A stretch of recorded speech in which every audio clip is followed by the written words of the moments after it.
Yamaha YTX. Usok. Yeah.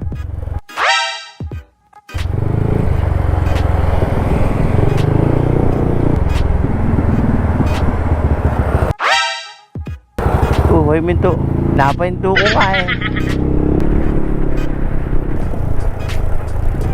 Kuya.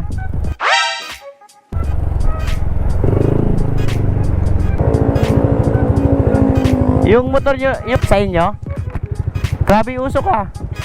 Grabe usok. Grabe usok eh. Hindi nyo nakita yung usok? Hindi nyo pinapacheck? Papatul up ko lang to. Kaka? Patul up.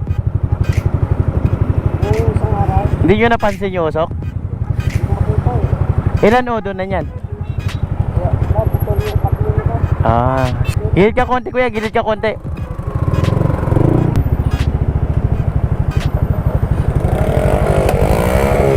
Ayan o. Hindi nyo nakita? Ayan o. Kasi na lang yun. Kaya? Kasi na lang. Kaya ulit? Pag-atinan mo kaya? Kasi lang eh. Hindi mo pa napayos? Hindi, sa linggo nga po. Kaya check lang natin. So kayo, check natin kung ano yung problema. Wala kang babayaran. Ang sa atin lang kuya, para ma-check mo.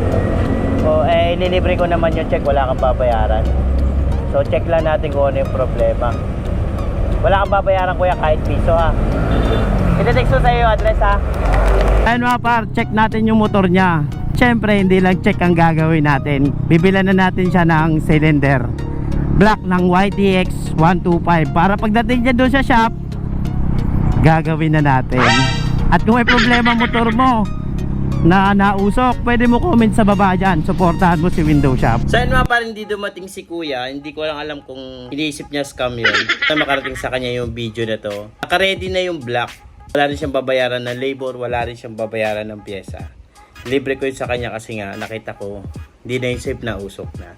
So hindi niya alam na nausok na yung motor niya. Para sana makarating sa kanya to, comment mo dyan yung kailangan mong pyesa. Kahit makina na usok, ilibre kita. Para ba check mo? Siyempre hindi lang check ang gagawin natin. Bibilan na natin siya ng cylinder black ng YTX 125 para pagdating niya doon sa shop, gagawin na natin.